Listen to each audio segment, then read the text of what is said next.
Hello everyone! Are you wondering what Masc means? Let's explore.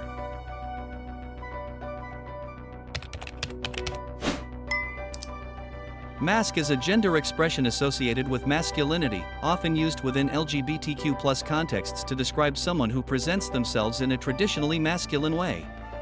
Like femme, Masc can be adopted by people of any gender, including men, women, and non-binary individuals who feel a connection to masculine traits such as style, behavior, or appearance.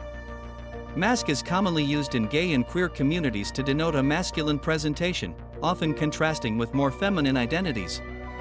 The term is a way to express and embrace masculinity, sometimes in a way that challenges traditional gender norms.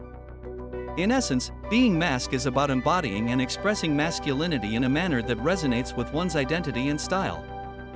Please like the video and leave a comment to support my job. Thank you for watching and see you later. Goodbye.